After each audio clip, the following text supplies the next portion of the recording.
Oi, meus amores, bem-vindos a novo vídeo do canal. Para quem não me conhece, eu sou Paloma Lopes e este aqui é o canal Descomplicando Economia e Finanças. Bom, gente, eu dei uma sumidinha primeiro porque eu tava dando um rolezinho em Nova York após o meu curso bafônico na University of Akron, tá? Toma, meu bem! Que foi um espetáculo. Quem não sabe como foi, dá uma olhadinha no meu Instagram, lindo e maravilhoso, no LinkedIn e companhia, porque lá eu contei toda a história.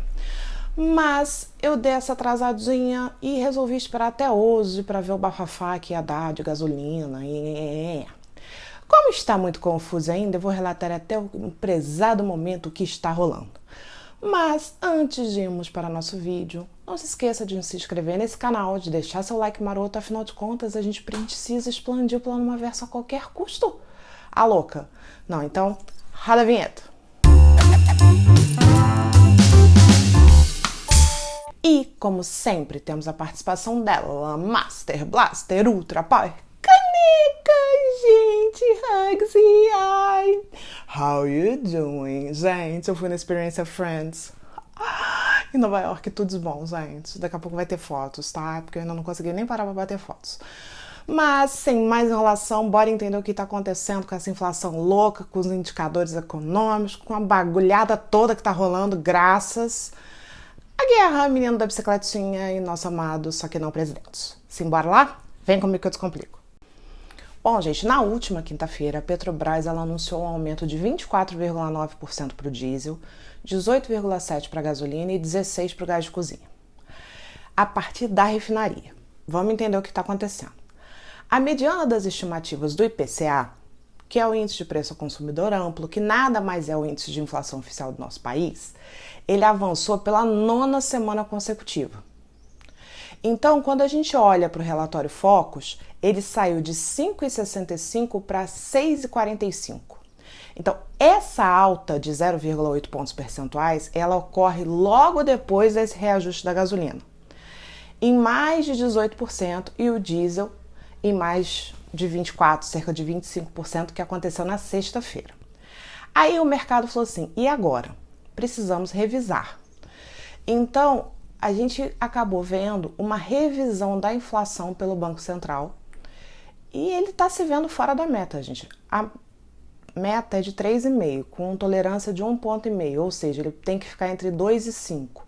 No ano passado, ele já não conseguiu atingir a meta e teve que se explicar. Isso acontecendo novamente é como se mostrasse um pouco de incompetência mesmo dele de conter a inflação. Então, o que aconteceu?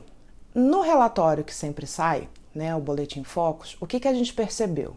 Que a galera tá jogando a Selic para cima, de 2,25 para 12,75 no final do ano, e tá pensando num PIB de 0,49, antes era 0,42. Gente, assim, quando a gente fala da situação do dólar, né, que teve a situaçãozinha lá, a gente tá pensando num dólar de 5,30 no final do ano, agora, que é mais baixo do que muita gente esperava.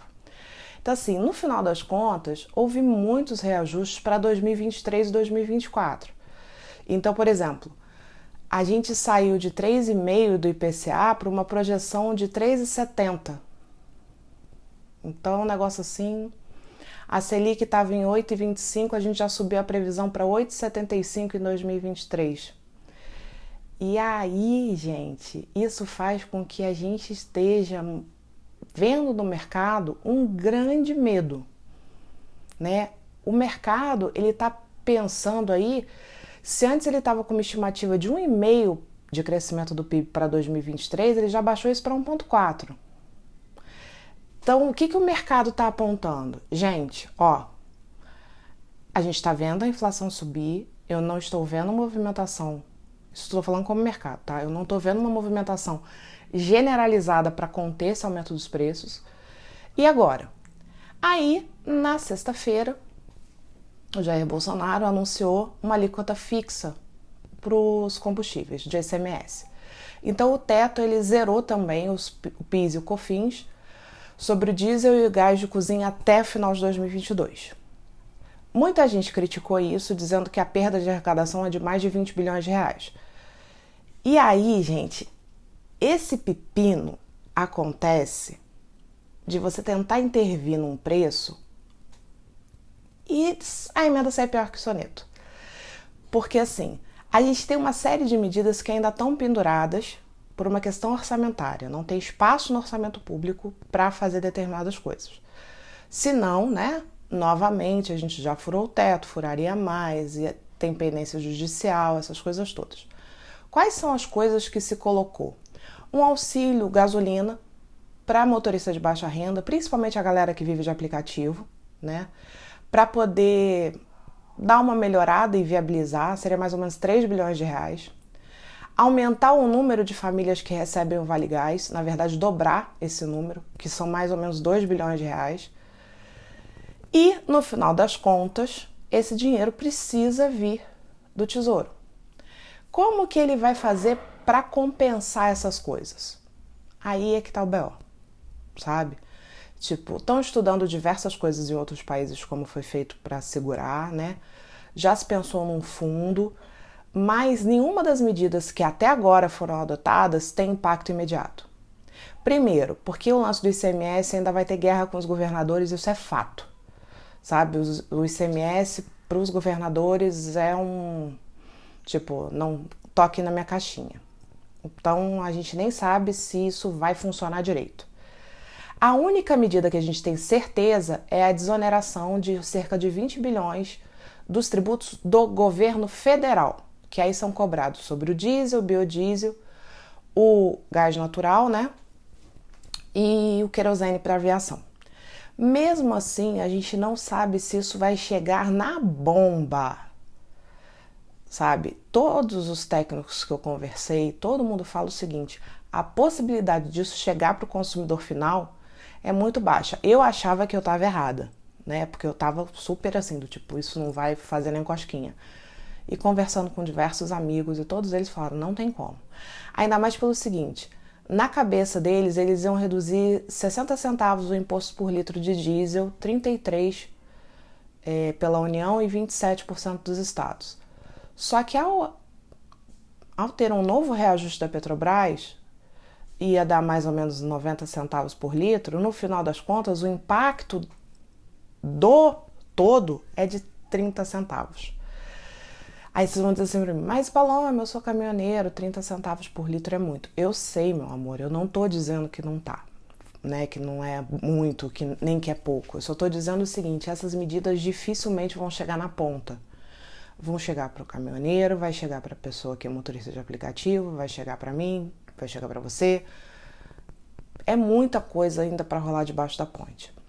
Eu vi algumas pesquisas, né, onde se aponta como melhor alternativa um fundo de estabilização, que dali sairia do tipo assim, parte de subsídio para estabilizar o preço. É o que tem funcionado em alguns países, mas todo mundo sabe que isso no longo prazo tem grandes efeitos. Eu vi alguns comentários também lá, tipo, a gasolina na Dilma era mais barata. Gente, a gente está sofrendo consequência desses aumentos de gasolina há séculos. O grande problema foi, a gente esqueceu o refino, e quando eu falo a gente, eu estou falando de Petrobras. O investimento no refino foi para as cucuia. Cada vez mais se quer o petróleo, só que quanto mais denso, mais caro é o refino. O que acontece? A gente é autossuficiente, mas a gente produz um petróleo e não refina ele. Então a gente acaba dependendo ainda de importação. Deu para entender assim? Que não é uma coisa tipo... Foi feito uma decisão logo na época do pré-sal, né? Que se você pegar a densidade desse petróleo, ela necessita de determinadas técnicas que a gente aqui não tem. E aí o olho cresceu, porque vender o petróleo nessa alta densidade gera muito mais dinheiro do que ele refinado. Só que ninguém pensou no consumidor. E não adianta querer condenar a Petrobras, dizer que a Petrobras está errada, porque a Petrobras, na verdade, está agindo como qualquer empresa do mundo. Ela está gerando dividendos e o maior acionista dela é o governo. Então, quando a Petrobras lucra, quem ganha muito dividendo é o governo federal. Então, não vamos assim ficar, ai meu Deus, a Petrobras é contra a população. Não, a Petrobras é uma empresa. Toma uma decisão equivocada, a meu ver, quando abriu mão do refino? Sim. Mas a gente não pode condenar a Petrobras por tudo que está acontecendo. Ela tem regras de governança que ela não pode fugir. Ela circula em bolsa, não só aqui no Brasil, como em outros lugares do mundo. Então, determinadas atitudes que ela tem que se justificar para investidores. Então, não é tão fácil assim. A meu ver, a alternativa do fundo que daria essa segurada é a mais precisa e é a que efetivamente geraria impacto ao consumidor. Não adianta ficar brincando de aumentar auxílio emergencial temporariamente, fazer essas coisas todas, porque a inflação não está contida. Eu ainda acho que a gente tem que voltar a ter uma boa e velha política fiscal, na qual a gente efetivamente tratasse do problema que é o excesso de gasto do governo. Então vamos tratar desse problema, vamos dar uns cortezinhos de leve. Mentira, cortar na raiz mesmo. Para a gente poder chegar em algum lugar.